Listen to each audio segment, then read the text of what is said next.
Wong kita ini lemah. Saya sebetulnya bukan mengajak saudara belajar, tapi kita belajar mengevaluasi. Karena dalam kehidupan kekristenan, dalam melakukan apa yang Tuhan mau, jadi melakukan firman, itu yang dipentingkan oleh Tuhan itu engkau perhatikan, karena kita itu terdiri dari roh, jiwa, dan tubuh.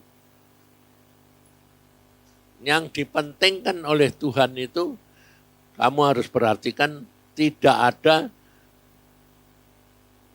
roh, jiwa, tubuh ya.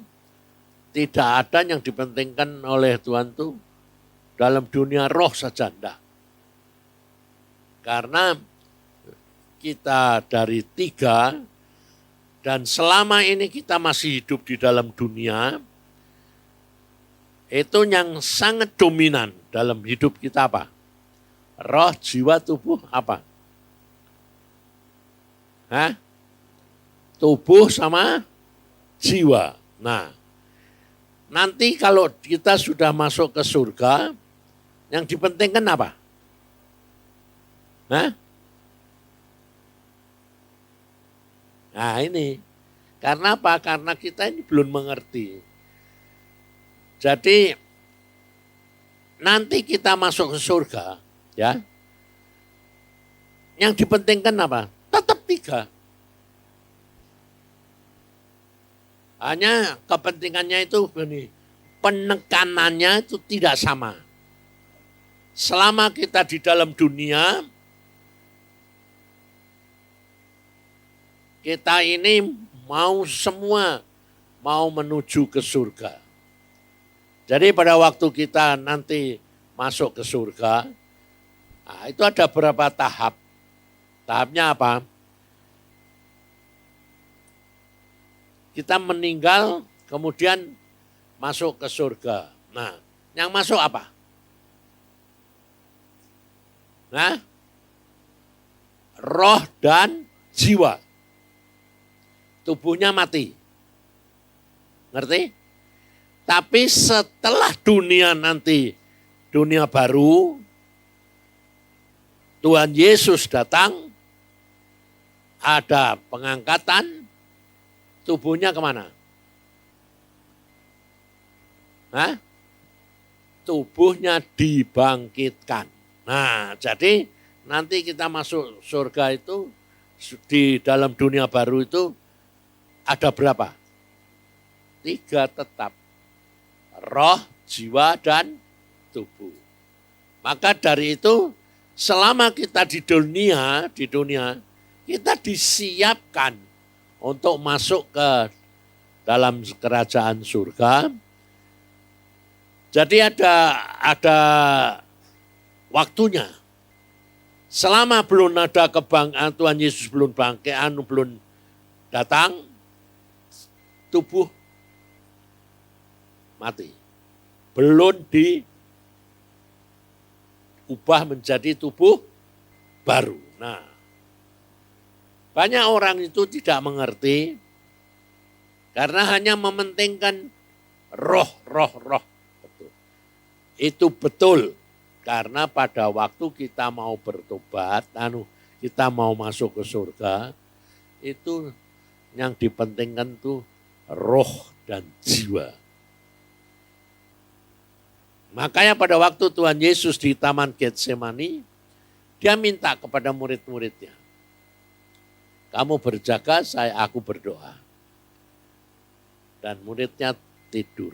Dan pada waktu itu Tuhan Yesus berkata apa? Roh nurut, tapi tubuh lemah. Nah, maka dari itu saudara, kita harus tahu periode itu supaya apa? Kita itu tahu. Sekarang ini Tuhan maunya buat aku ini yang mana? Yang harus didahulukan yang mana? Sebab kalau kamu tidak mengerti, kamu tidak bisa mengikuti aliran roh. Karena kalau kita hidup di dalam dunia ini, yang kita itu kerap kali lupa apa? Kita tidak sadar bahwa kehidupan kekristenan itu harus mengikut jalurnya Tuhan Yesus.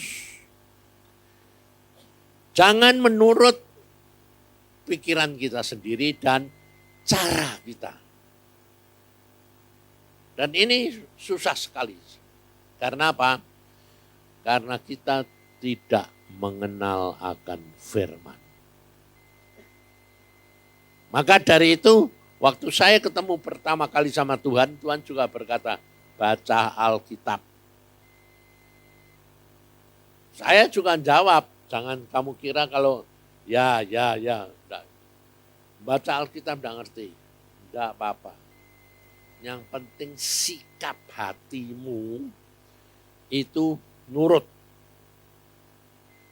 Baca nurut. Lalu nanti di dalam kamu membaca firman Tuhan, aku akan ajar kamu sendiri. Nah, ini yang orang tidak pernah begitu memperhatikan. Karena selalu di dalam pikiran, saya sendiri juga dulu begitu. Kalau saya mau jadi hamba Tuhan, harus jadi pendeta. Nah itu. Jadi pikiran kita itu kalau mau jadi hamba Tuhan atau jadi muridnya Tuhan, harus pendeta, sekolah Alkitab. Karena kita sudah kebiasaan dalam dunia ini mesti diajar. Nah, lucunya dari kecil, dari umur 12 itu Tuhan ketemu pada saya, dia mengatakan, jadilah hambaku. Dia mengatakan, jadilah hambaku. Aku bilang, jadi hambamu itu enggak enak. Aku enggak mau. Lalu Tuhan mengatakan gini, karena kamu belum mengerti. Tapi setelah saya alami, memang tidak bakal bisa mengerti kalau tidak dijalani. Jadi kita kerap kali itu, hidup kekristenan kita itu benar-benar hanya sebagai agama. Padahal kalau hidup kekristenan itulah pengalaman pribadi dengan Yesus. Itu kekristenan. Alami sendiri. Kalau tidak ngalami, lain. Contohnya pada waktu anak-anak Windu ini pergi ke pelayanan Ciparai ya. Ciparai itu. Di daerah sana, daerah selatan dan daerah hijau. Artinya kompleks Islam. Kita punya tujuan baik. Pasar murah, pengobatan gratis, ya toh? Apa yang dihadapi? Nah, kita percaya sama Tuhan, kita yakin akan jalan kita, pengharapan kita itu baik, tujuan kita juga baik, kan mau melayani mereka. Dan kita juga tidak punya pikiran mau mengkristenkan mereka. Tapi apa terjadi? Diserbu sama FPI. Nah, di dalam keadaan diserbu begitu, itu kelihatan percayamu. Itu kelihatan percayamu. Jadi kapan percaya kita itu baru kelihatan sampai di mana, penyerahanmu pun sampai di mana, itu pada waktu kamu menghadapi apa? Hah?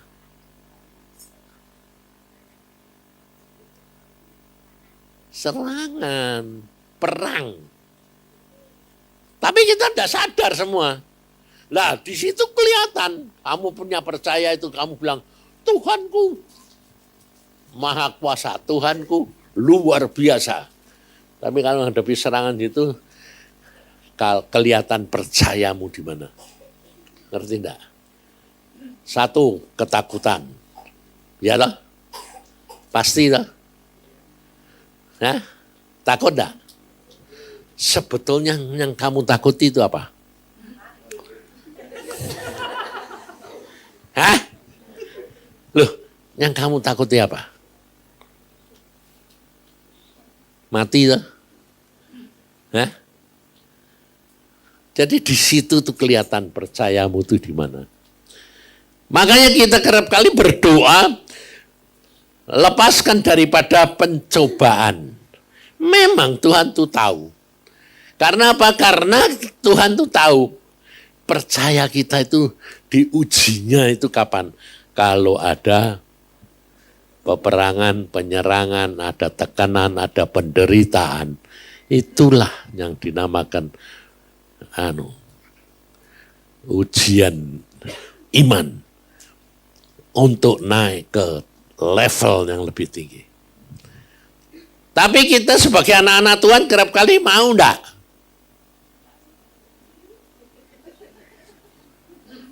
Mau diuji enggak? Enggak mau dah? Nah, kalau enggak mau, bagaimana kamu tahu bahwa kamu percayamu sama Tuhan itu sampai di mana? Maka dari itu, dan itu tidak bisa. Banyak orang tanya sama saya begini, bagaimana Pak supaya iman saya teguh menghadapi apa segala perkara? Saya bilang, tidak bisa. Yang tahu jalannya itu cuma Tuhan. Tugas kita, baca Alkitab, berdoa. Selalu minta tuntunan Tuhan. Apapun yang terjadi bukan masalah. Karena apa saudara? Karena kita kerap kali dari kecil sudah dididik bahwa melakukan segala sesuatu mesti pakai pikiran otak. Ini yang menyebabkan penghalang. Sehingga pada waktu menghadapi masalah, kita lupa berdoa. Nanti kalau coba menghadapi masalah itu, saya sampai ketawa sendiri itu karena apa? Karena apa yang saya alami dengan apa yang saya dengar itu beda. Jadi umpamanya ada salah satu anak Tuhan yang di sini juga. Jadi saya tidak usah sebut namanya toh ya, malu lah. Jadi pada waktu digerebek kayak gitu, dia masuk ke dalam satu kamar, yang dicari apa?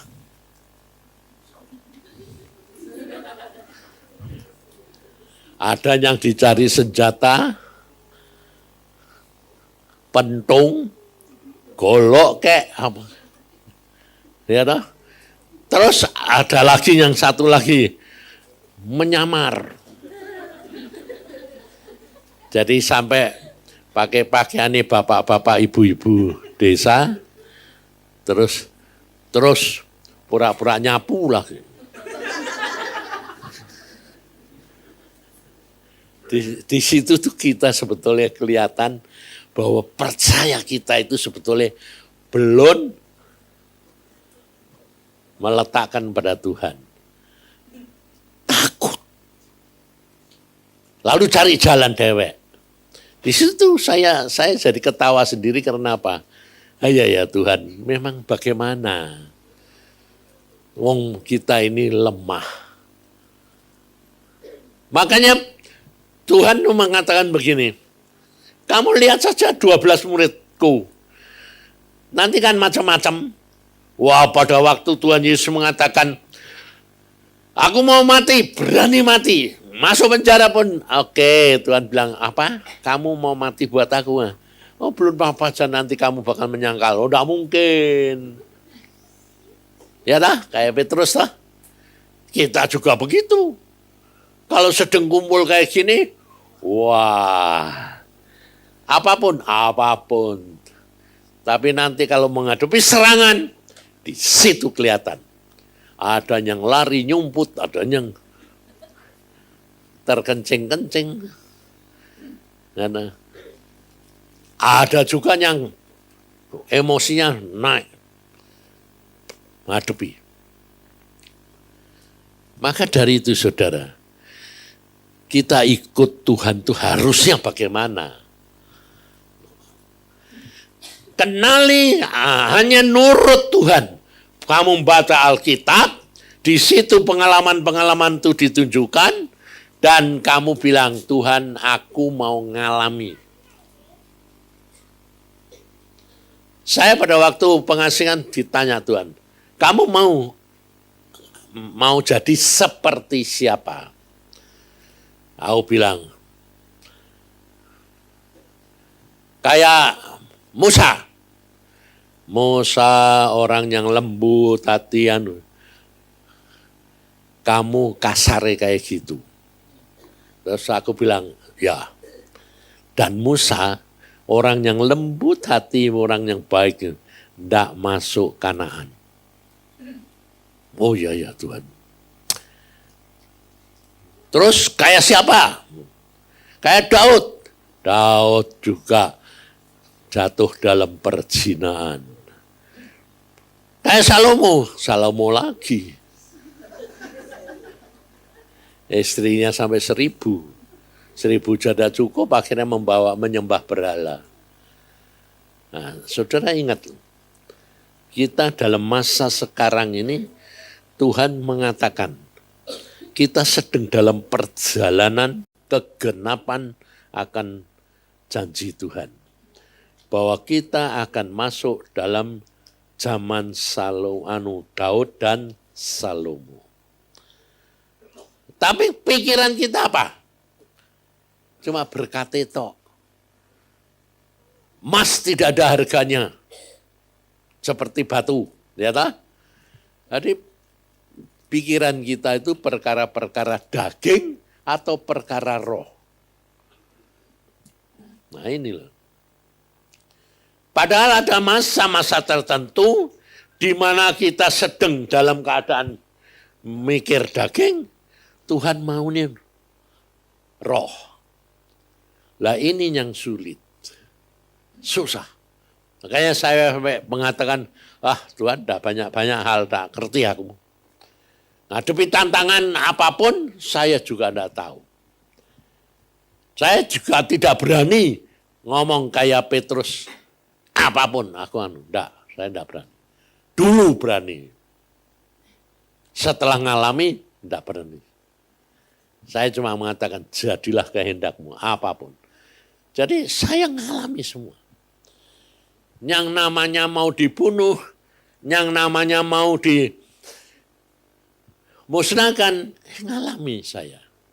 Lebih-lebih pada waktu istri saya sedang ngandung Iin, 7 bulan ya yang? 7 bulan. Zaman PKI itu.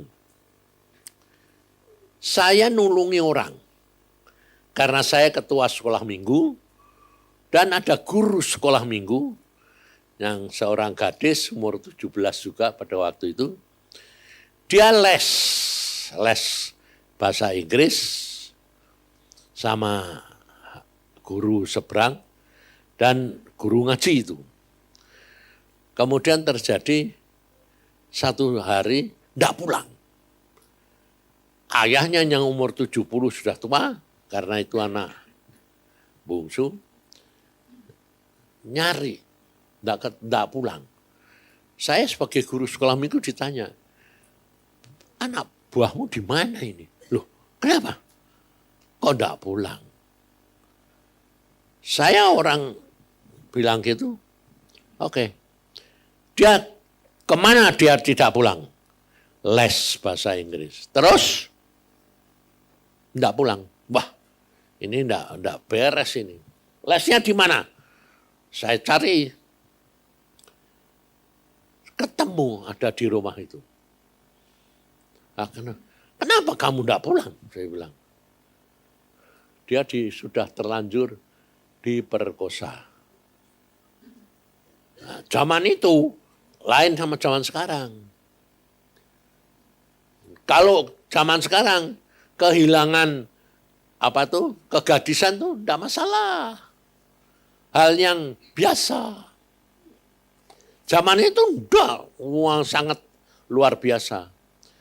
Jadi dia tidak berani pulang, saya bawa pulang. Nah, sepertinya itu kasus tidak ada apa-apa. Setelah saya bawa pulang, saya sampai ke rumah, saya bilang, ternyata akibatnya orang guru itu dendam sama saya. Dan ternyata dia ketua salah satu organisasi. Sehingga pada waktu terjadi PKI, pemberontakan PKI, semua orang PKI mulai dibasmi, dihancurkan, mau ditangkepi, dimusnahkan. Saudara tahu, saya salah satu target yang harus dimusnahkan. Nah, saya kan tidak ngerti. Saya taunya dalam 3 hari rumah saya dikasih tanda. Palang pantai itu 3. Saya aneh, kenapa rumah saya di rumah sewa dikasih tanda. Saya pikir tak apa-apa. Nah, kemudian ada intel datang, dia mengatakan gini, kamu tahu enggak tanda itu? Enggak. Padahal saudara tahu, tiap hari saya itu lihat. Di belakang rumah saya itu, karena saya agak di luar kota, ada kali.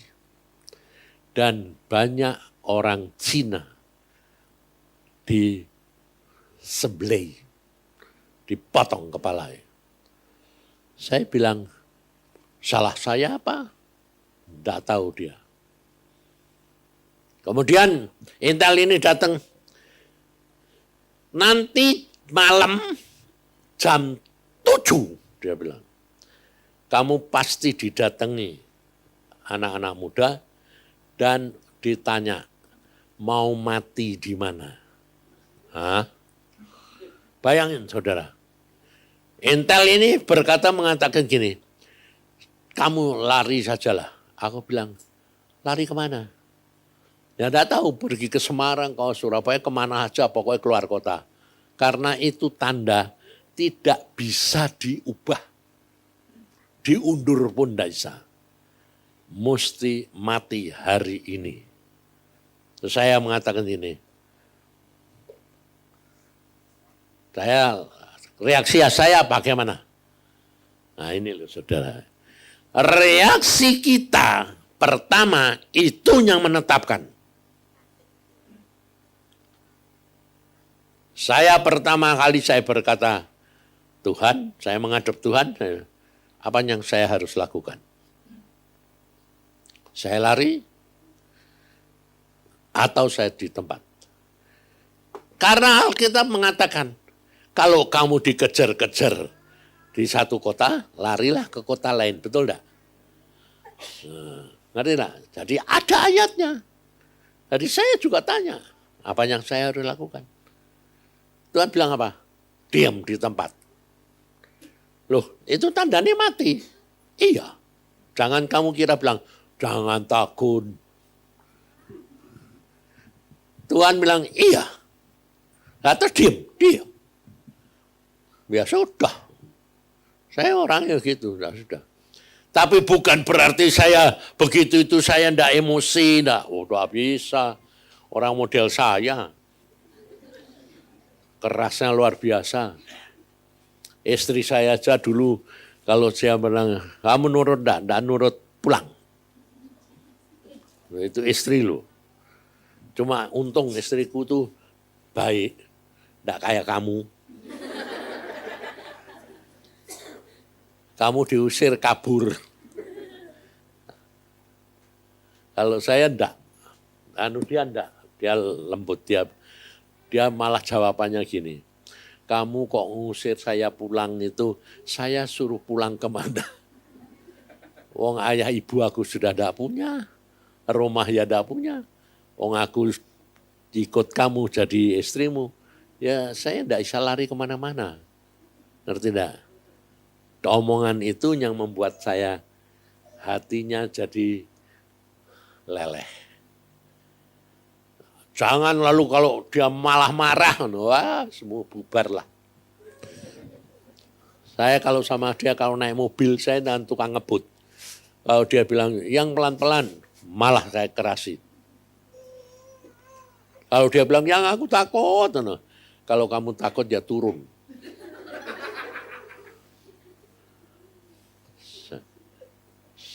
Makanya jangan kira Pak Yusa ini hamba Tuhan terus lemah lembut, rendah hati, apa? Orang model kayak gini, makanya saya ngatakan gini, engkau kok pilih orang model kayak aku sih Tuhan, orang brengsek kayak kotor, najis, zina, menang-menangan. Tuhan bilang, justru itu aku pakai untuk jadi contoh, bahwa di dalam Yesus semua bisa diubah. Jadi jangan kamu bilang gini, lebih-lebih anak muda ini dulu, Iin juga gitu. Aku mau besok punya suami model kayak papa. Aku bilang jangan, bodoh. Aku bilang, loh kenapa Pak? Bapakmu ini kamu kan tidak kenal. Sebelum kamu lahir kayak apa? Kenapa kamu bilang itu? Loh aku pengen kayak punya suami kayak papa. Jangan, saya bilang. Karena kamu hanya mengenal sekarang. Sebelumnya tidak tahu, betul? Demikian juga kita mengikut Yesus. Kita belum tahu apa yang akan terjadi. Maka dari itu saudara, hiduplah dengan Yesus itu bukan nanti, bukan sekarang. Hari demi hari. Tuhan sudah berkata, kesusahan sehari cukup sehari. Jangan kita terlalu banyak mikir panjang-panjang. Nah, padahal kita ini semua terus terang. Kalau sudah jadi orang tua, mikir ke anaknya, disediani uang apa anunya nanti bagaimana, terus disiapin. Saya bilang, setelah saya ngalami sendiri, nonsen. Semua itu sia-sia, kata Salomo. Yang penting itu kamu jalan dengan Tuhan dan hari demi hari. Jangan cuma bulanan, hari demi hari, saat demi saat. Makanya saya sendiri juga dari belum kawin malahan. Tuhan bilang berdoa bersama. Doa bersama. Lah aku bilang, belum kawin doa sama bagaimana? Jam yang sama, kamu di rumah, dia di rumah. Doa. Bertemu di hadapanku. Buat apa? Supaya kamu bisa menyatu. Jangan sendiri-sendiri. Tidak ada yang mampu. Kamu harus doa bersama. Dan itu kuasanya luar biasa. Sebab kalau kita doa bersama itu, biasanya kalau doa bagaimana? Kalau menghadap Tuhan itu, kamu jadi baik enggak? Atau kamu doa bersama terus sangling lapor? Tuhan dia itu hari ini gini. Aku jengkel Tuhan. Nah, itu atau kamu periksa dirimu atau meriksa dia? Ayo, kalau kamu doa bersama itu, menghadap Tuhan itu, kamu lihat dirimu atau lihat yang lain? Nah, ya tak? Nggak lihat dirimu dewek tak? Sehingga doamu itu nggak pernah didengar. Itu saya alami. Jadi saya orangnya kan apa udah ngomong, Tuhan istriku hari ini menjengkelkan aku. Habis itu kalau saya tulus, Tuhan selalu ngomong ini. Yang jengkel ke nyebabnya siapa? Yang nyebabkan dia jengkel itu siapa? Ya, dia tidak nurut loh. Tidak nurut itu karena apa?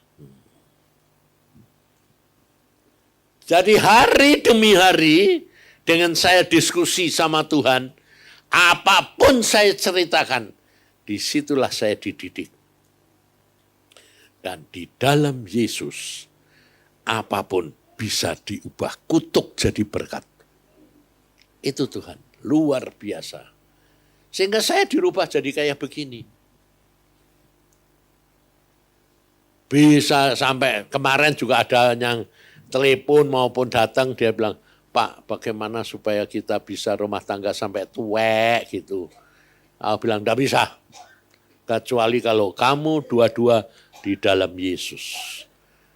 Karena dialah jalan. Karena setiap kali kamu doa bersama, Tuhan di tengah-tengah kamu. Gandeng kamu, gandeng istrimu. Kalau kamu doa sendiri, tidak bisa. Bapak, Tuhan tidak bisa. Kenapa kok Tuhan tidak mau gandeng saya dari sini? Tidak usah sih Pak, tidak usah kita doa bersama. Saudara tahu, doa bersama suami istri itu tidak gampang. Kalau orang yang sudah kawin baru tahu. Tidak gampang. Kenapa? Karena emosi, karena pikiran kita salah. Tidak hidup dalam penurutan firman. Tapi dengan kita doa bersama tiap hari digandeng Tuhan. Jadi kalau kita doa, saya lapor perkara istri saya ini, Tuhan ini malah nerangin. Kamu yang salah kok, bukan dia. Kenapa? Ini. Iya ya. Iya. Sekarang kamu nuntut kepadaku mbok suruh apa? Tuhan ini bilang apa? Aku mbok suruh apa? Wong kamu yang salah. Tapi kamu minta dibela. Ya malah aku bela istrimu, kowe tak hukum toh ya. Ya jangan gitu dong. Terus jatuhnya bagaimana? Akhir-akhir bilang, kenapa engkau membentuk aku punya watak perangai kayak begini? Bayangin. Itu kurang ajar enggak? Nyalain Tuhan enggak? Hah? Dia bilang apa? Aku diciptakan sudah punya watak kayak gini. Karena itu watak setan. Lah kenapa mau kasih ke aku?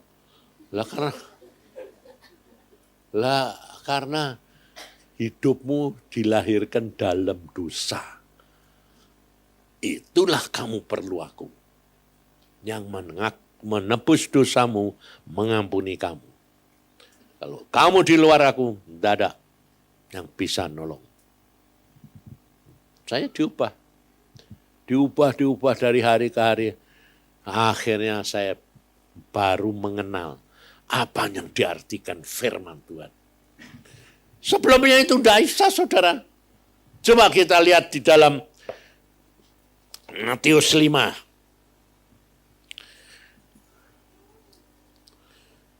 Tuhan sudah di sini sudah mengatakan kepada kita semuanya bahwa hidup di dalam dunia itu tidak ada kebahagiaan di luar Dia. Dalam ayat ketika Yesus melihat orang banyak itu, naiklah ia ke atas bukit dan setelah ia duduk, datanglah murid-muridnya kepadanya. Maka Yesus pun mulai berbicara dan mengajar mereka. Katanya, berbahagialah orang yang miskin di hadapan Allah, karena merekalah yang empunya kerajaan surga. Bayangin saudara, secara hurufiah, Tuhan mengatakan berbahagialah orang yang miskin di hadapan Allah. Padahal kita tidak pernah mau miskin, betul? Jadi firman Tuhan itu sungguh-sungguh susah diterima. Makanya saya mengatakan ikut Tuhan, kamu tuh harus mengenal Dia, kenali secara pribadi. Karena ikut Tuhan itu ngeri-ngeri sedep. Ngerinya kenapa? Karena kita belum ngerti dan ngalami. Sedapnya kapan? Kalau semua sudah jadi berhasil. Luar biasa. Dan kalau kita tidak ngalami sendiri, tidak akan bisa mengerti. Miskin di hadapan Allah, justru itu membuat kita berbahagia. Berbahagialah orang yang miskin di hadapan Allah, karena merekalah yang empunya kerajaan surga. Adik, kalau kamu tidak miskin di hadapan Tuhan, punya kerajaan surga enggak? Hah? Maksudnya itu adalah kamu nyadari bahwa hidupmu dalam dunia ini tidak ada yang baik. Yaitu miskin di hadapan Allah. Semuanya jelek. Watak kita, perangai kita itu tidak ada yang baik. Dan justru karena sadar itu, kamu bilang, Tuhan aku butuh Engkau. Karena kerap kali kita itu tidak nyadari saudara, bahwa kita ini bukan orang yang baik. Bahkan kita kerap kali mengatakan, sudah baik, kurang apa. Padahal dalam setiap tindakan kita dalam dunia ini, kita tidak ada yang baik. Karena kalau Tuhan mengatakan, kalau kamu mau bahagia, baca firman. Kamu harus punya sikap pengertian dan kesadaran. Bahwa kamu harus miskin di hadapan Allah, karena apa? Karena kamu itu tidak ada yang baik. Tapi kalau kamu tidak punya pikiran dan kesadaran seperti itu, tidak bakal sampai. Selalu melihat orang lain, menghakimi orang lain, dan menilai orang lain, dan menyalahkan Tuhan. Tapi kalau kamu menyadari keadaanmu, dan kejelekanmu, kekuranganmu, justru itulah yang akan mendatangkan kebahagiaan. Maka dari itu saudara kita harus baca firman Tuhan dan alami. Jangan cuma sekedar baca firman dan mengerti, tapi alami. Lalu dia mengatakan berbahagialah orang yang berduka cita, karena mereka akan dihibur. Bayangin. Padahal kita ini terus terang justru duka cita ini kita mau hindari atau mau cari? Hah? Nggak mau tak? Tapi Tuhan bilang apa? Berbahagialah orang yang berduka cita, karena mereka akan dihibur. Jadi kalau engkau mengalami masalah atau duka cita kayak apa, kamu harus punya percaya di dalam Yesus ada jalan keluar. Ada penghiburan. Jadi jangan takut menghadapi apapun. Duka cita apapun, jangan khawatir. Karena tuh di dalam Yesus itu ada jalan keluar. Nah, itu harus kamu alami. Jangan cuma hanya sekedar mengerti, tapi alami. Ngomong jujur sama Tuhan. Oke Tuhan, aku mau ngalami semua. Nah, caranya umpamanya salah satu cara. Ini pengalaman nyata, ya toh. Pada waktu saya ngalami kecelakaan. Si menantu saya, Evi, mamai Bebe Sael meninggal. Itu bayangin, perkara itu berat atau ringan. Semi sedang dalam tahanan. Bapak, bayangin. Saya yang nyopir lagi. Tabrak jedet. Ditabrak itu dari belakang sama tentara. Sama truk. Masuk kolong tronton, keluar lagi. Mobil saya hancur, saya sendiri bisa keluar itu saya sendiri tidak tahu. Cuma saya tahu, wih, TV kok mati. Padahal dia duduknya itu sudah ditidurkan. Jadi tidak duduk biasa di samping saya, ditidurkan. Saya yang nyopir. Dia yang mati, saya kebentur, darah di dalam kepala saya itu 300 cc. Mata saya itu kayak sak bola tenis, darah toh. Sampai dokter mengatakan, oh, ini bagaimana mungkin? Saya juga tanya, bagaimana mungkin apa ini? Orang kayak gini kok masih bisa hidup? Masih bisa sadar? Tidak mungkin. Karena darah di dalam otak saja itu, ruangan tengkorak itu, 60 cc saja sudah koma. Ini 300 cc. Dan dari tempat kecelakaan sampai ke rumah sakit Boromius, saya naik mobil biasa, dijemput Denny, saya jalan, masuk rumah sakit itu saya jalan.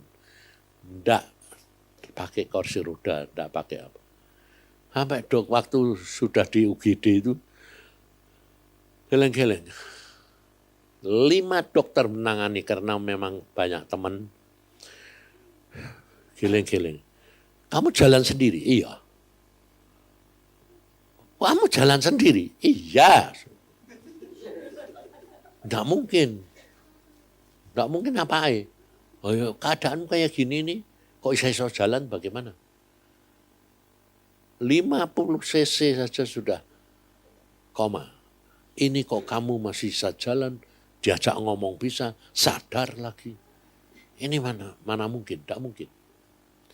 Terus dia bilang, mata segini, ada yang sakit. Enggak. Mak lebih-lebih tidak mungkin lagi. Ini bagaimana? Ini kamu manusia apa enggak? Loh, kamu pikir aku ini mayat hidup aku ini? Enggak ada sakit, enggak ada. Oh, bayangin. Saat seperti itu, istri saya itu enggak dikasih tahu kalau Evi itu meninggal. Saya sudah di rumah sakit, istri saya dikasih tahu, dia bilang apa? Loh, Papa dari mana? Dari rumah sakit. Lah Evi mana? Sudah pulang. Dia enggak ngeh kalau mau pulangnya itu mati. Jadi tenang aja dia bilang, oh ya sudah, nanti tak urusi. Itulah yang dikatakan Tuhan akan memberikan kekuatan untuk menghadapi itu. Bisa tenang. Padahal ada kematian, ada kesusahan. Nah, maka dari itu saudara, kalau kamu tidak ngalami sendiri, tidak bisa. Sehingga pada waktu saya mengalami gadis kayak gitu, saya mau dianu, saya cuma tanya sama Tuhan. Tuhan, apa yang saya harus lakukan? Tenang aja. Nanti sore itu jam 7 saya mau diculik, mau dibunuh. Tuhan tidak jawab, ya tidak bilang. Dia tenang aja. Saya juga tenang. Polisinya juga bilang, kamu tidak lari, tidak. Ya sudah, saya nanti yang mau datang sini. Kamu datang itu jam berapa? Wong dia mau datang jam 7. Saya jam 6 sudah ada di sini. Bayangin saudara. Tapi nyatanya tidak bisa datang. Karena rumahnya dia jauh, naik sepeda. Dan lucunya, sedang dia keluar baru sekilo bannya kempos. Dia cari tukang tembel ban. Kan sudah malam, sudah sore, sudah pada tutup. Jadi bawa sepedanya yang ngepos itu cari tembelan ban. Saudara tahu, dia janji jam 6 di rumah untuk menjaga, datang ke rumah saya jam setengah 12. Dia datang, dia bilang gini, orangnya datang enggak? Datang, saya bilang. Lah kok kamu masih hidup? Aku bilang, siapa yang bisa mengambil nyawa saya kalau enggak Tuhan kehendaki? Saya bilang. Orangnya datang, saya bilang. Orang berapa? 4. Terus apa yang dilakukan? Iya, dia ngomong, mau mati di mana? Nah, terus kamu bilang, aku bilang, mati itu gampang.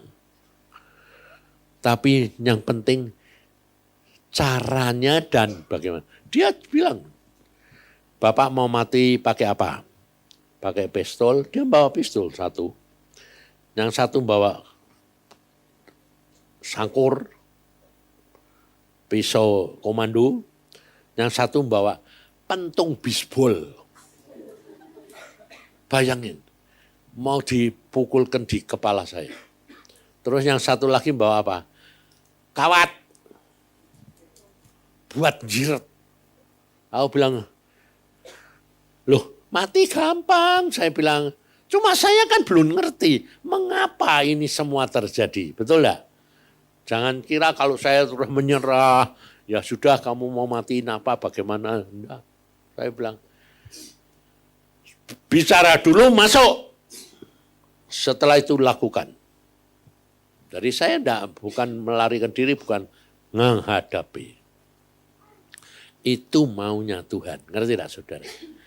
Jadi menghadapi masalah, jangan lari. Sebab saya menghadapi banyak. Waktu saya di Ciloto,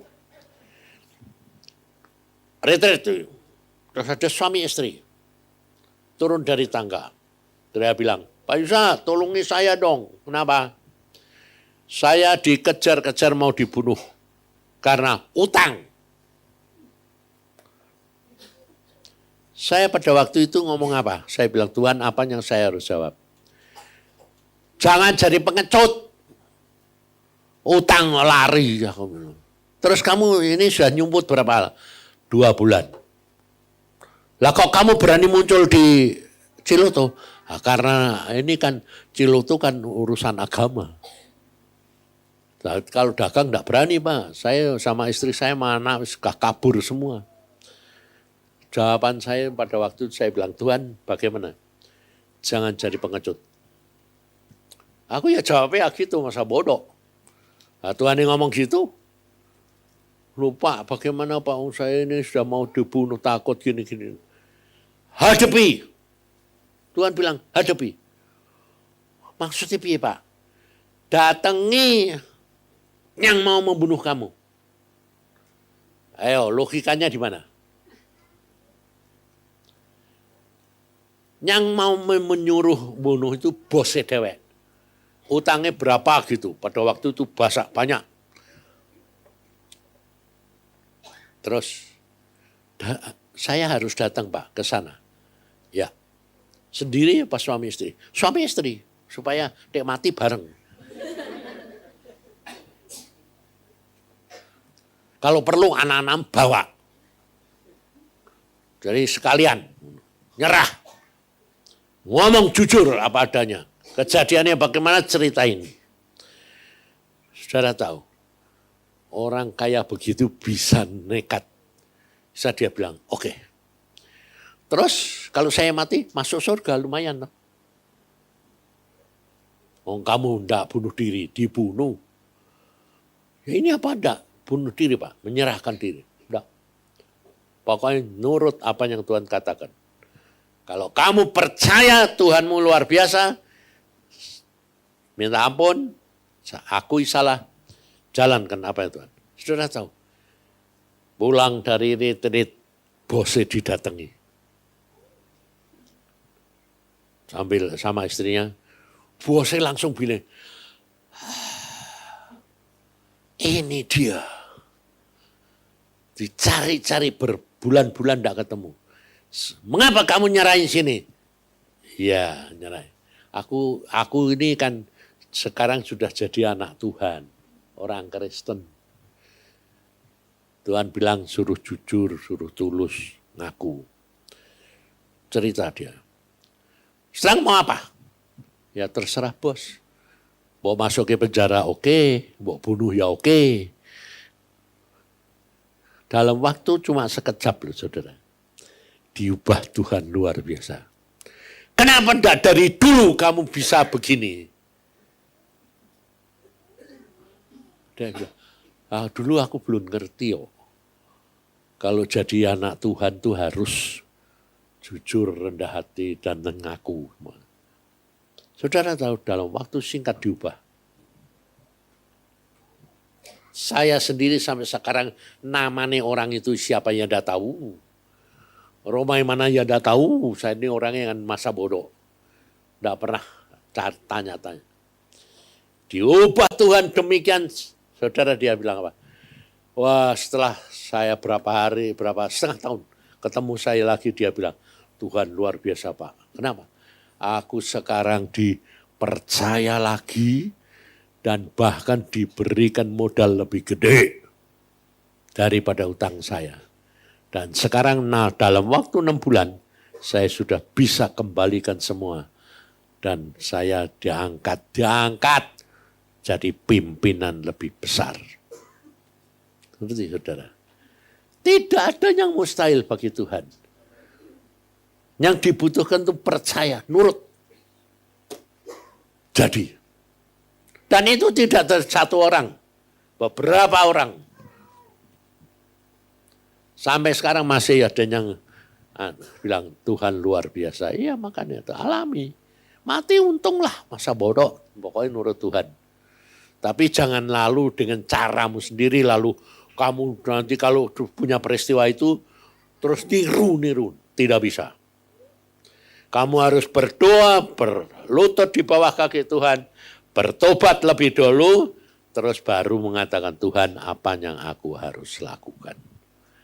Hadapi semua. Tuhan ubah semua. Kutuk jadi berkat.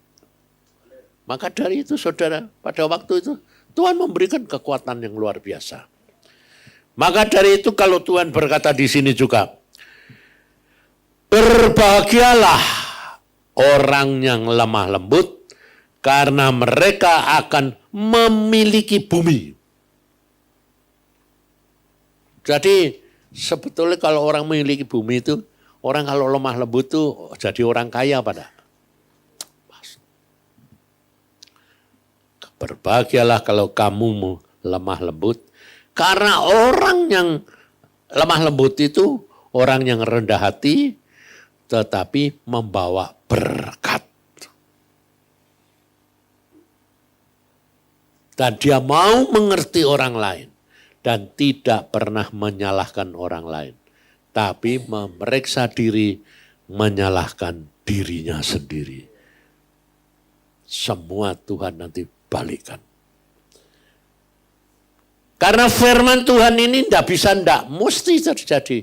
Karena dia adalah Allah pencipta. Jadi kalau saudara dan saya nurut, apapun yang kamu alami, selalu ada jalan keluar. Karena Yesus disebut jalan kebenaran dan hidup. Jadi terserah daripada hidup saudara. Maumu bagaimana?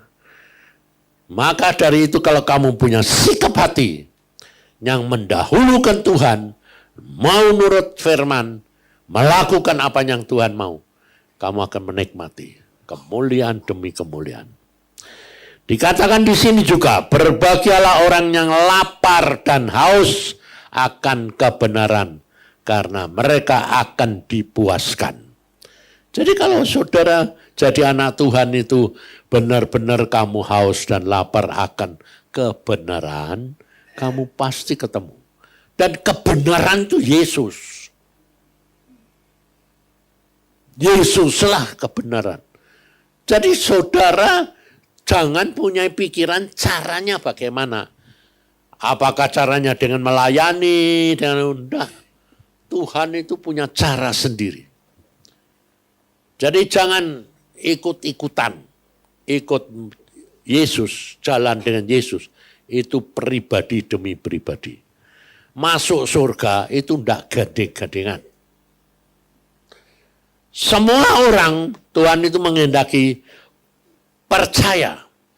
Dan itu jaminan masuk surga. Tapi adapun di surganya itu, kedudukan maupun apa, itu tidak bisa diraih di sana, langsung di sana. Tidak bisa, harus di dunia. Dan itu jatah yang daripada Tuhan. Makanya Tuhan berkata, kamu harus berbuah. Yang di sana akan berbuah itu, ada hamba Tuhan bilang, kalau kamu harus berbuah itu harus cari jiwa, harus apa-apa-apa, enggak. Kalau kamu mau berbuah, buah-buah roh adalah buah karakter. Jadi di dalam Galatia 5:22, buah roh itu ada sukacita, damai, sejahtera, terus macam-macam itu ada berapa tuh? 9 buah roh. Itu kalau kamu dapat menyelesaikan, itu di hadapan Tuhan itu dihitung, saudara. Makanya saudara sudah pernah baca buku Surga dan Neraka? Sudah dapat tahu? Bayangin, itu pendeta kaya loh. Kekayaannya tuh 150 juta US dollar. Mobilnya mewah 4. Rumahnya mewah. Tapi pada waktu dia dibawa ke surga mbak malaikat, dia tanya, ini rumah kok banyak bagus-bagus. Rumahku mana? Dibawa dia ditunjui. Rumahnya belum jadi. Hanya ada apa? Fondasi. Belum dibangun, belum. Dia sampai bilang apa? Protes ya. Aku sudah melayani. Jemaatku 5.000. Aku melayani, bikinkan rumah-rumah orang jompo, orang apa. Bikin sekolah Alkitab, bikin apa. Saudara tahu? 0. Malaikat itu bilang, 0. Kenapa? Karena kamu melakukan semua bukan untuk Tuhan, tapi untuk dirimu, kepuasan dirimu sendiri. Bayangin. Pada waktu saya baca begitu, istri saya tanya, wah kalau gitu selama ini yang saya lakukan kalau saya sudah seneng bahagia itu tidak ada upah. Iya. Lah upahnya di mana? Kamu sudah diterima kasih sama orang, dipuji orang. Jadi rugi, iya. Saya ngalami sendiri. Saya jadi hamba Tuhan khotbah, disenangi orang. Kemudian kalau sudah selesai khotbah, datangi orang-orang. Terima kasih Pak ya. Langsung pada waktu itu Tuhan bilang apa? Kowe seneng ya? Saya langsung ditegur tuh. Saya bilang, enggak, tak tinggal. Sebab kesenangan, kebanggaan itu jadi jerat. Makanya saya dianggap hamba Tuhan sombong, biarin. Lebih baik dimaki orang sombong daripada dimarahi Tuhan. Maka dari itu saudara harus ngalami sendiri. Kalau engkau sudah ngalami, kau benar-benar hatimu tuh haus, lapar akan kebenaran, akan firman, kau akan menikmati. Hidup saya ini cuma hanya firman, saudara. Sekarang hari ini tuh mulai hari-hari tua ini, malah Tuhan ngomongnya apa? Sehari kamu baca Alkitab 30 fatsal. Hah? Lah kan aku enggak kerja yang lain. Ya, coba bayangin, 30 fatsal. Kalau fatsalnya yang panjang-panjang,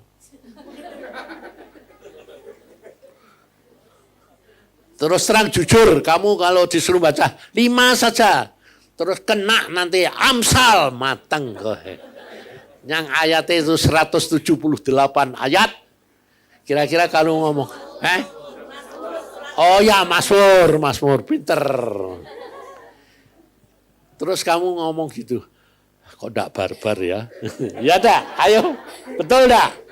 Kalau kamu ngomong, kok enggak barbar, itu kamu ada di tempat itu atau kamu bosan? Bosan lah. Nah, berarti kamu itu hatimu enggak di tempat toh, enggak haus dan lapar toh. Mana ada orang bosan, lapar?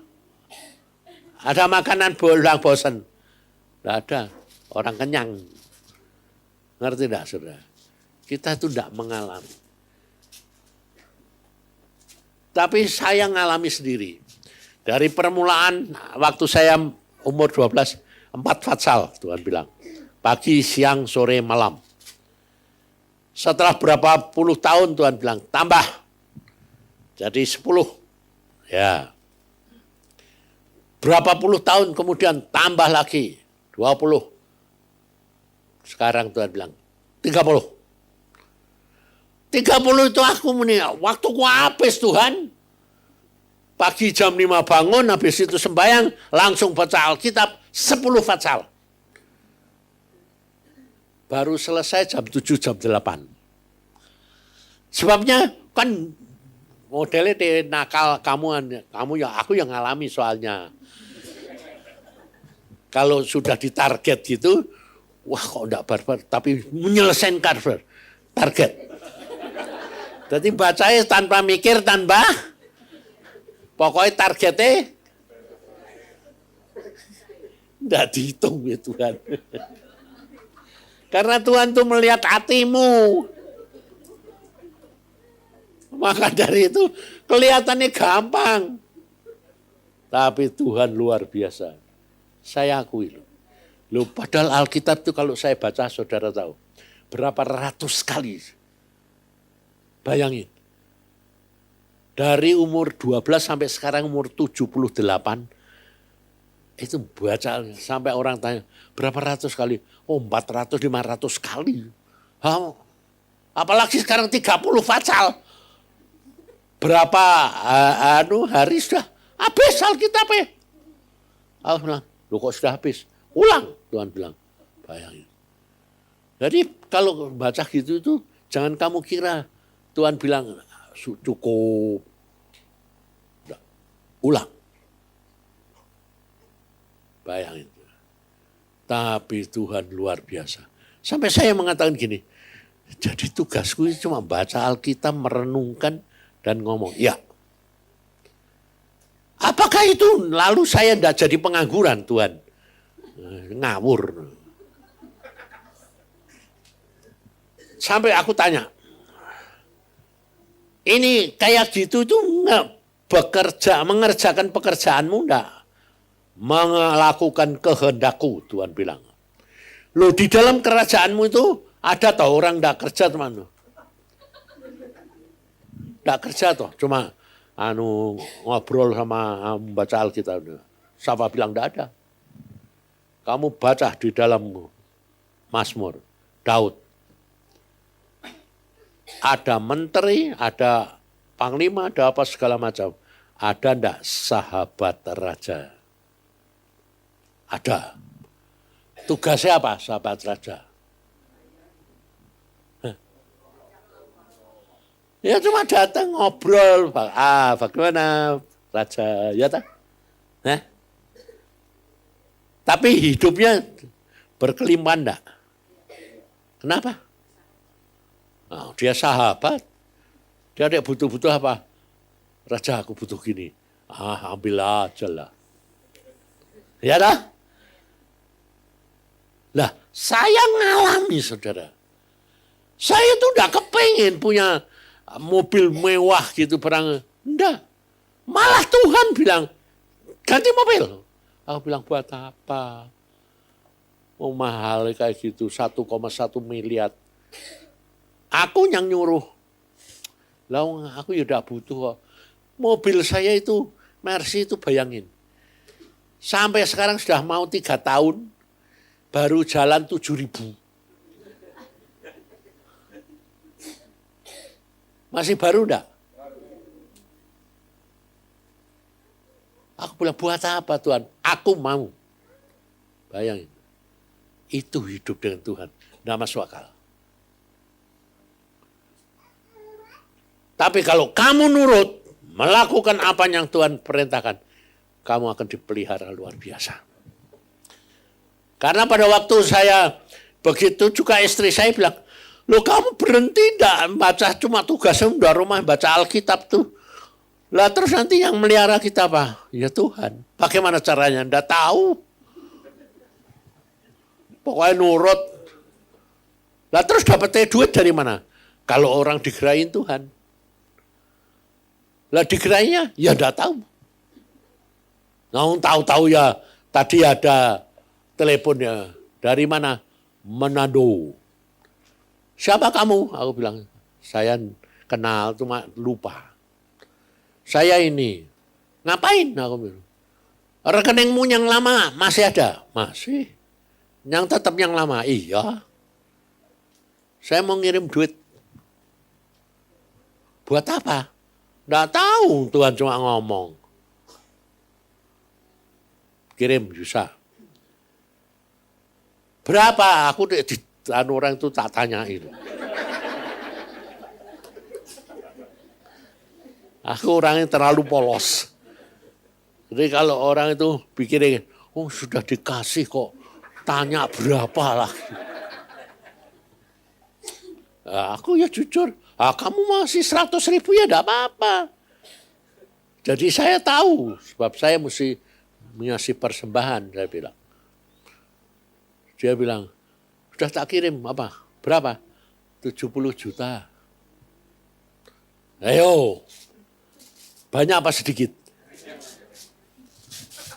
Banyak menurut kamu.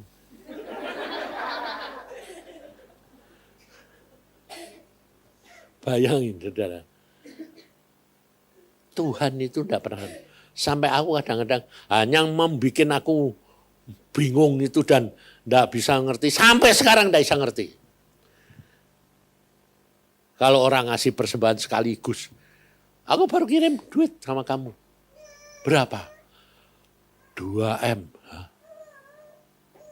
Sampai aku tidak tanya terima kasih malah. Buat apa? Oh, saya dikasih kok malah bilang buat apa? Buat apa? Tidak tahu. Oh, Tuhan suruh ngirim kamu ya tak kirim. Dan akhirnya orang itu tidak saya layani, tidak apa-apa. Malah ngirimnya berapa? 5M. Buat apa? Tidak tahu, pokoknya Tuhan suruh. Bayangin. Kira-kira kalau orang dikasih kayak gitu itu sebetulnya orang berterima kasih pada sih?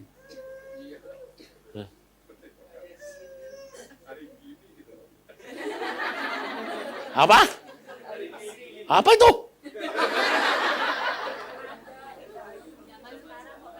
Hah? Ya, iya. Nggak aneh lah. Itu saya alami. Sebab saya mengatakan ini, buat apa Tuhan? Tuhan berkata, kirim ke sana, pinjamkan dia. Hah? Jadi aku cuma jadi saluran? Iya. Tapi kalau kamu jadi saluran, itu untung.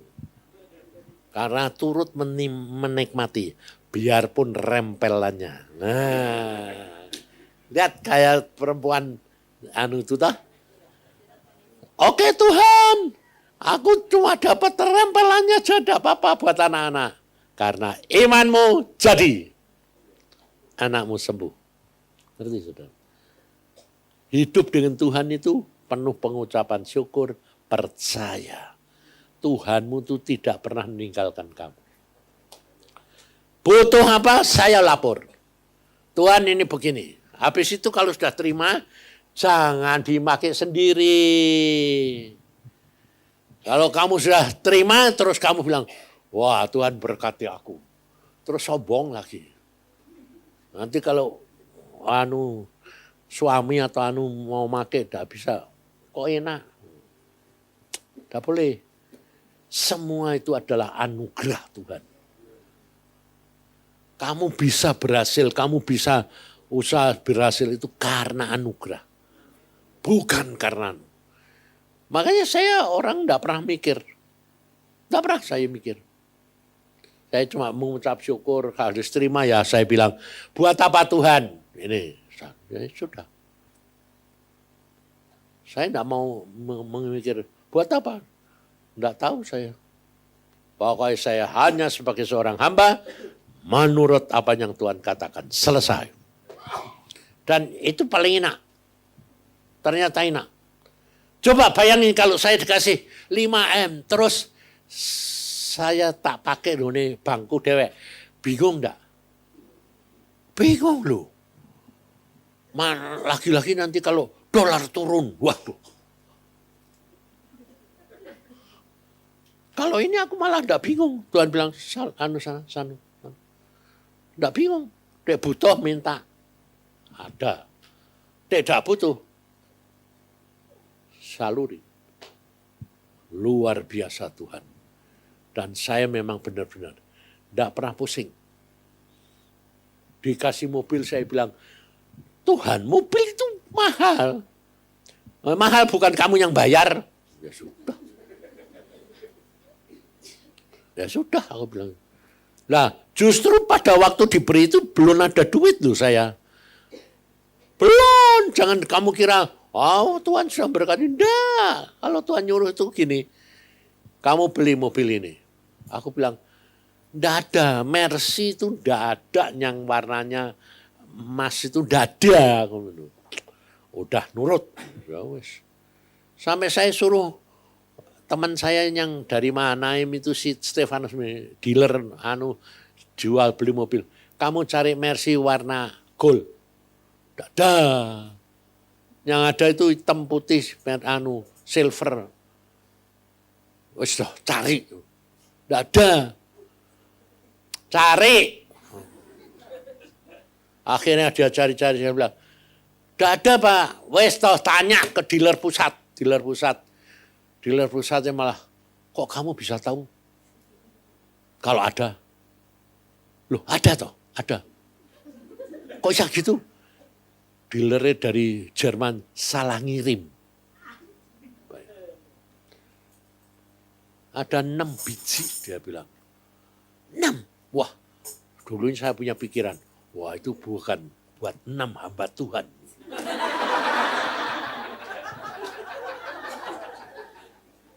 Saya sempat mikir gitu loh. Terus kemudian pada waktu saya ke Jakarta, ke Semarang, mobil saya itu bangun-bangun istri saya bilang, mobilmu itu kasih Agung aja.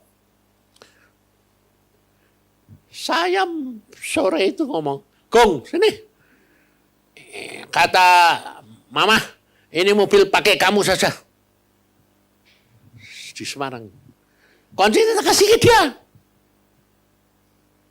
Dibawa sama dia.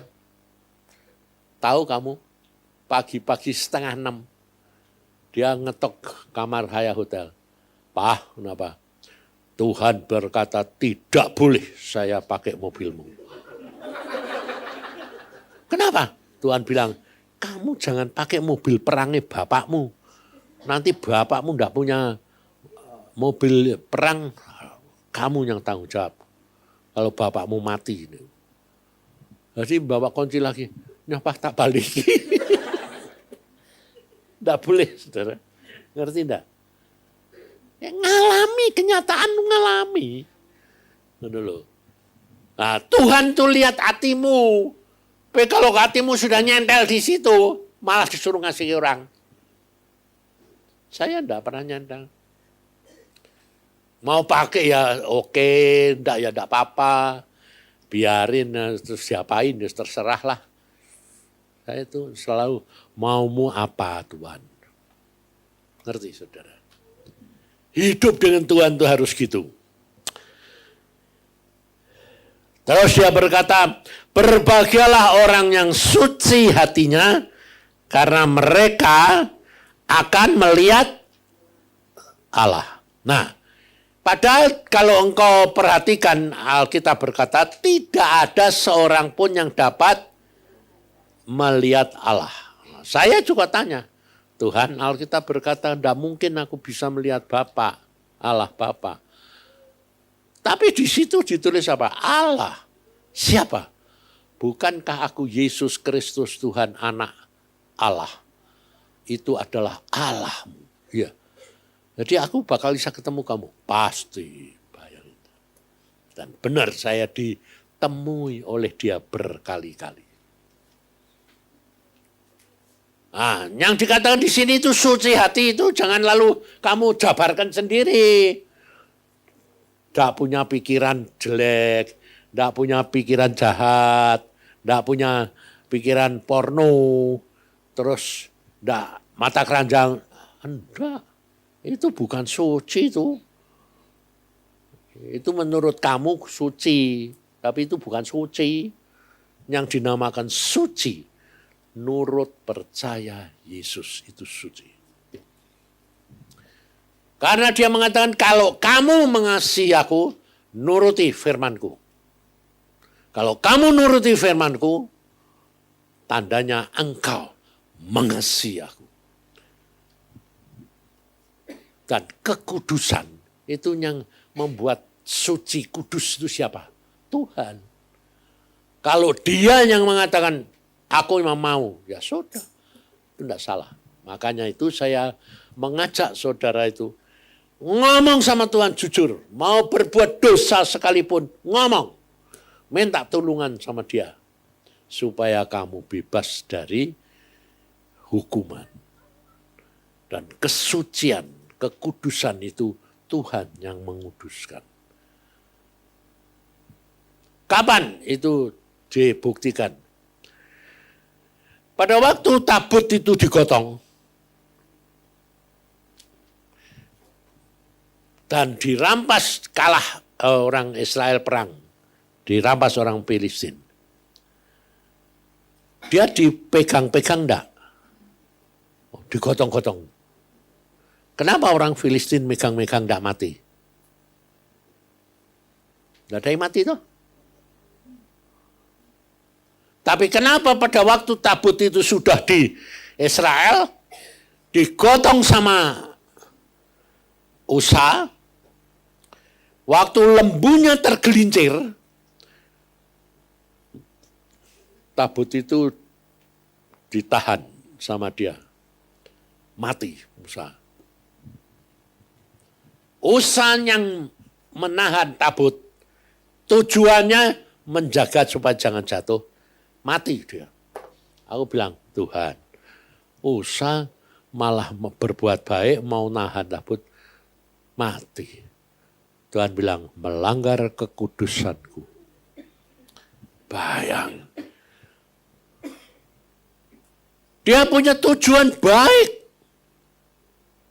Demikian juga di dalam pelayanan, kita hamba-hamba Tuhan itu kerap kali kita mendahului Tuhan. Kita mau bikin ini, rencananya ini untuk Tuhan. Tapi Tuhan lihat hatimu. Itu bukan untuk aku, tapi untuk hatimu. Kepuasan dirimu. Tuhan tidak suka. Itu yang dinamakan melanggar kekudusan Tuhan. Bayangin. Tidak akan ngerti kalau engkau tidak ngalami. Saya ngalami semua.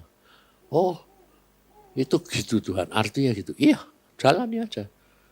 Makanya orang lain mengatakan saya sesat, peduli amat lah. Yang penting aku nikmati. Kita pakai jubah, pakai berkata, kenapa balik ke Taurat? Tidak ada yang kembali ke Taurat. Tuhan suruh gitu ya gitu, peduli amat. Makanya kalau kamu bikin jubah apa itu, doa. Jangan sembarangan. Sebab saya pernah ngalami, ya di sini. Salah satu, kalau tidak salah pada waktu itu bebas ya. Pakai jubah yang punya, seperti punya saya itu. Tuhan bilang, beritahukan itu. Belum waktunya. Tidak kuat nanti, berat. menjadi beban. Saya bilang, Beb, jangan pakai jubah itu. Terus partnermu tidak boleh pakai jubah itu. Belum waktunya. Jadi makanya itu kalau kamu mau pakai jubah apa tuh, berdoa, jangan seenakmu dewek. Karena beban itu dituntut setan. Yang penting itu nurut pada Tuhan, itu tidak melanggar kekudusan. Lalu di sini berbahagialah orang yang dianiaya. Loh, perhatiin saudara. Berbahagialah orang yang dianiaya oleh sebab kebenaran. Karena merekalah yang mempunyai kerajaan surga. Berbahagialah kamu jika karena aku, firman Yesus, kamu dicela, dianiaya, dan kepadamu difitnahkan segala yang jahat. Bersukacita, bergembiralah, karena upahmu besar di surga. Sebab demikian juga telah dianiaya nabi-nabi yang sebelum kamu. Saya ngalami. Saya melayani seseorang sarjana, seorang kaya. Dia itu bilang begini, Pak, saya tidak kenal lo. Nulis surat, Pak, tolong saya layani. Saya bilang, tidak mau. Memang saya orangnya kan tidak mau model kayak kamu hamba Tuhan yang mesti melayani. Enggak, suruh Tuhan, enggak. Dia jawab, enggak. Nulis surat lagi. Besok Pak, kalau kamu enggak mau melayani saya akan bunuh diri. Piye gue? Wah, terus setannya ngomong, ini jiwa ini. Aku bilang, bunuh diri, ya saya masuk neraka kowe. Saya jawabnya gitu loh. Anda mau bunuh diri, tak balesi. Dia nulis surat melalui sopere. Anda mau bunuh diri, silahkan, yang masuk neraka kamu. Bukan aku. Tak balesi loh, jangan kamu kira. Lalu saya bilang, ya kasihan enggak orang. Saya tanya Tuhan ini diam ya, aku diam, masa bodoh. Dia ajak ngomong gitu, terserah. Malah tak balesi gitu. Habis itu, nulis surat lagi. Besok kalau Anda tidak mau melayani saya, besok saya akan bunuh diri.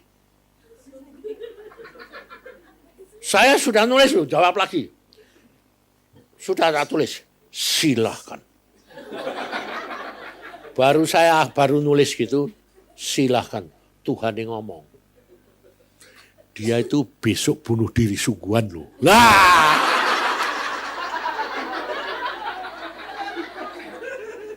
Tuhan yang ngomong. Dia itu besok bunuh diri sungguhan. Karena dia sudah tidak punya jalan keluar. Nah, terus apa? Nah, layani. Nah, ya sudah.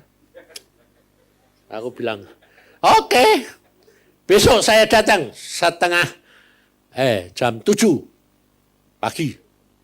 Sebab pada waktu itu saya masih jadi dokter, masih jadi direktur perawat gigi, sekolah perawat. Jadi tiap jam 7 saya itu malah melayani orang ini 1 jam. Jam 8 saya baru pergi ngantor. Dan itu saya lakukan 2 tahun. Baru Tuhan berkata, sekarang selesai. Selesai, aku bilang, selesai piye? Aku akan buka berkat untuk dia. Ya sudah. Tapi saudara tahu saya datang sana, Tuhan bilang begitu, dia bilang apa? Aku hari ini selesai. Wah, pikirku sama toh. Selesainya bilang apa? Aku enggak butuh kamu lagi.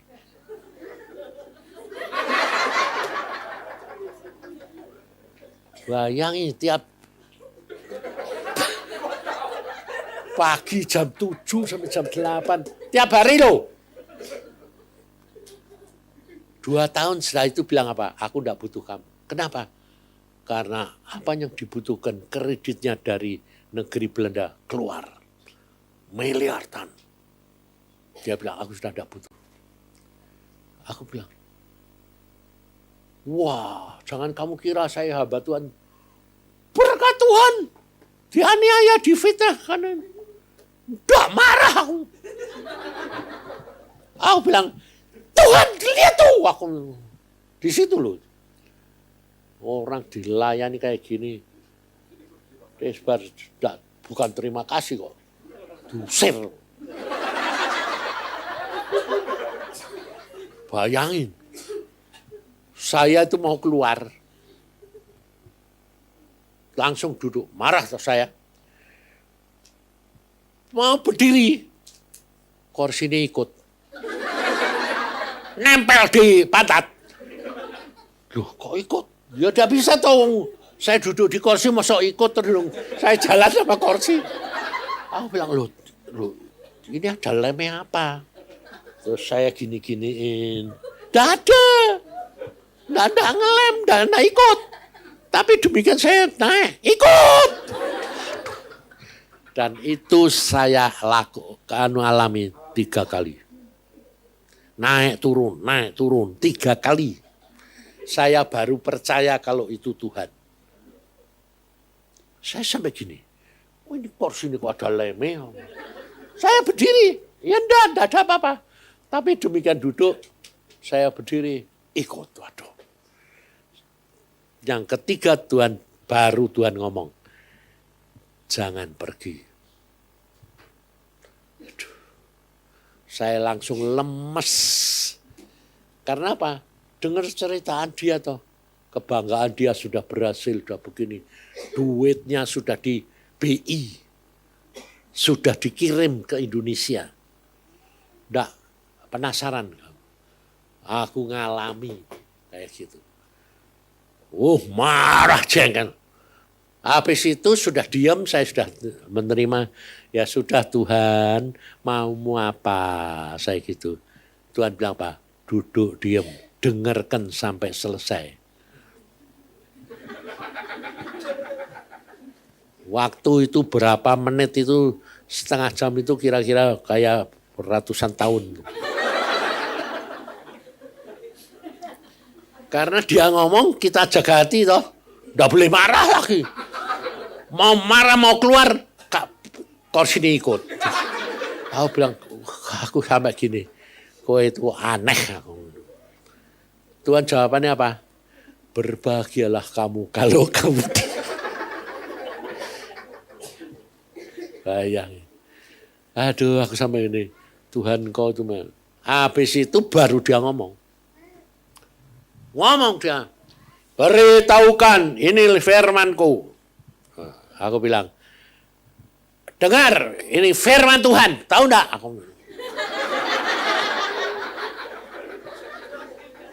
Dia bilang, apa? Uangmu nanti besok jam 12. Ditarik kembali ke Belanda. Tidak jadi kamu dikasih. Dia ketawa. Dia bilang gini, itu kan kalau Indonesia, janji itu kosong.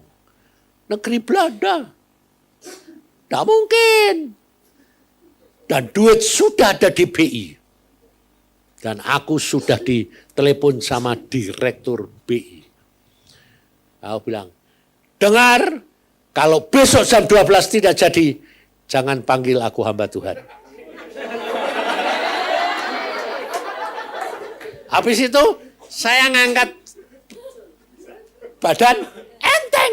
Loh kok enggak ikut? Kursi ini enggak ikut. Enteng diri. Oh, jadi aku suruh nyampe ke firman itu ya.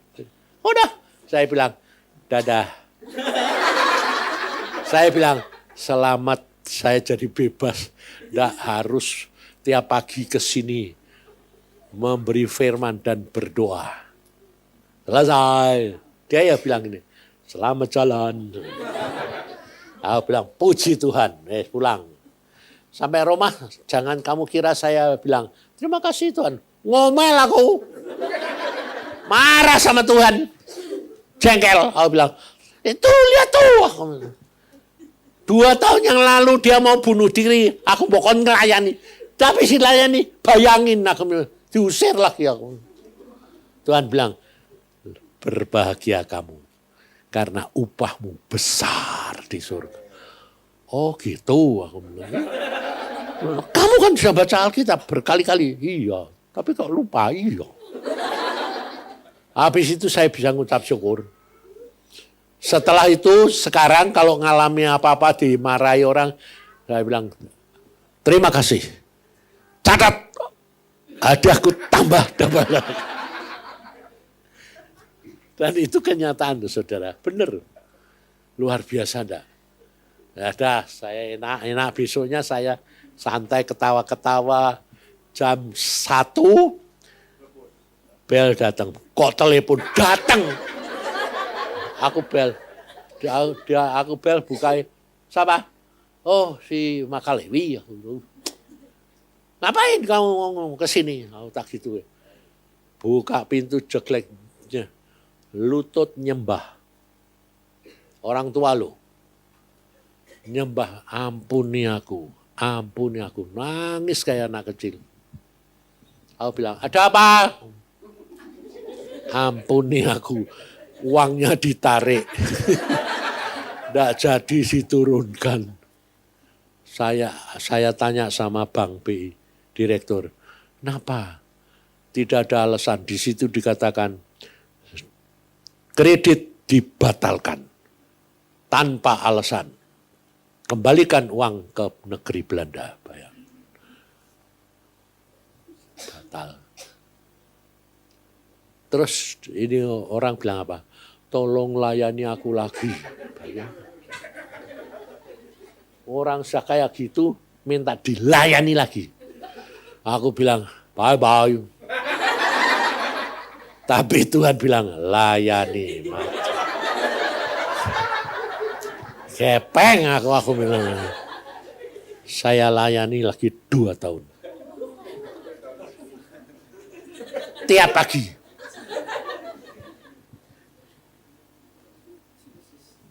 Tuhan bilang selesai. Mati. Dia sebelum mati itu saudara tahu. Semua asetnya dia diberikan saya. Aku bilang, Tuhan ini asetnya dia kok dikasihkan aku semua.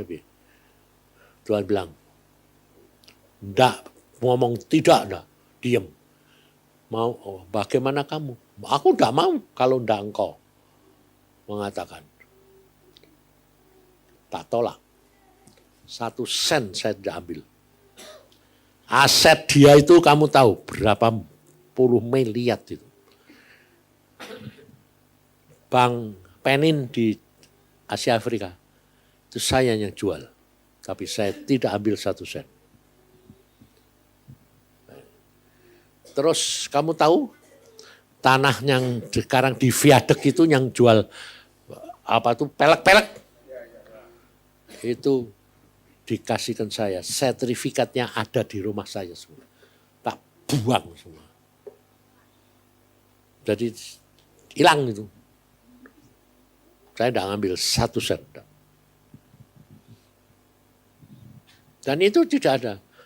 Rumah Dago di sebelahnya SMA itu dikasihkan saya. Saya bilang, Tuhan, enggak. Padahal pada waktu itu saya sendiri tidak punya rumah. Belum punya rumah loh. Ditawari itu. Tuhan bilang, enggak. Terus diambil sama pendeta. Diambil pendeta. 3 bulan kemudian pendeta mati.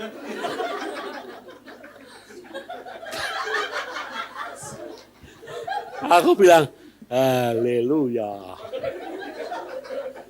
Nggak tak terima pendeta ini mati malah. Makanya jangan iri, jangan kepingin. Yang bukan jatahmu. Yang jatahmu, tuh mesti tanya Tuhan. Jangan bangga bahwa kamu dipakai Tuhan.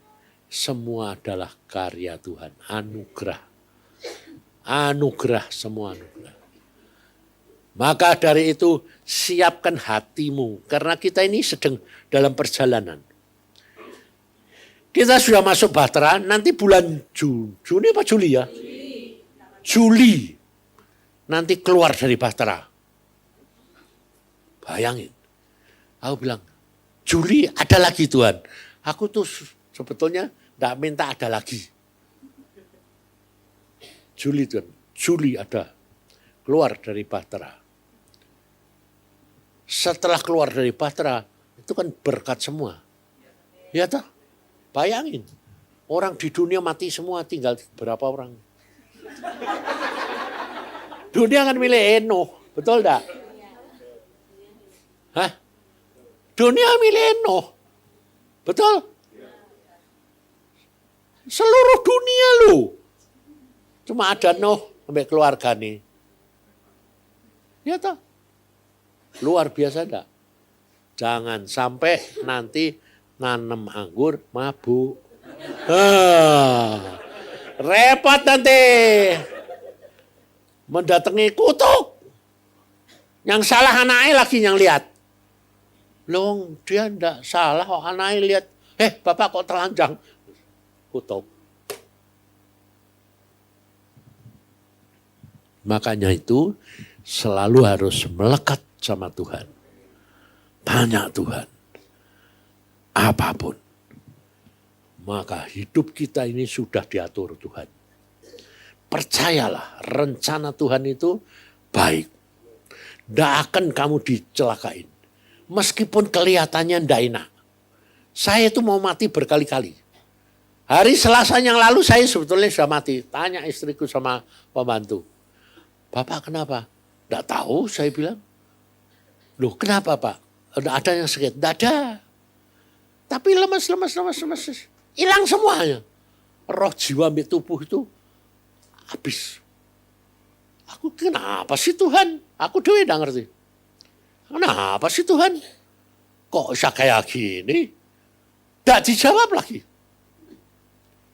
Ya wes aku tak tinggal tidur. Jam 6 sore aku sudah tidur. Makanin cuma nasi sama telur asin. Karena dikasih telur asin. Terus aku mau tidur. Jam 12.01 saya dilihatkan dari dalam tubuhku ini dikeluarkan tongkat putih. Apa itu? Tidak tahu. Aku ya tidak ngomong. Setelahnya cabut gitu. Gairah hidup datang, kekuatan datang. Loh kok aneh. Udah. Bangun pagi sudah sempurna. Udah semangat sudah ada lagi. Masih bisa khotbah hari ini. Tenda. Mungkin saya sudah ada di surga. Tidak tahu. Saya tidak pernah pusing. Kayak gitu ya, saya udah bilang, mengapa Tuhan ini? Tidak. Terima kasih Tuhan, kalau sudah waktunya pulang. Selesai tugas di dunia. Kalau belum, ya sukamu. Wah, suruh balik. Pulang. Tahu-tahu disuruh balik lagi ya, balik ya. Malah kemarin Agung bilang gini, wah itu benang peraknya diganti Pak. Papa masih diperpanjang. Kok enak aku ngawur. Enggak kok aku doa Tuhan bilang gitu kok. Dibaharui lagi hidupmu. Ya sukamu lah. Pulang kapan yang penting aku sudah selesai. Ngerti enggak? Jadi saya mengingatkan. Cari Tuhan benar-benar. Dengan segenap hati pikiran. Kau akan menikmati hidup dengan Tuhan. Dunia dan surga. Haleluya. Amin. Yes, bayang. Loh, kok jam 8?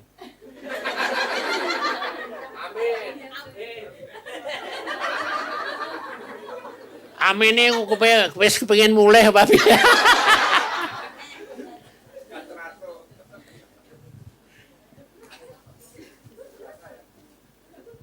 Halo, aku dhewe. Loh, kok jam 8? Tak sangkai jam 7.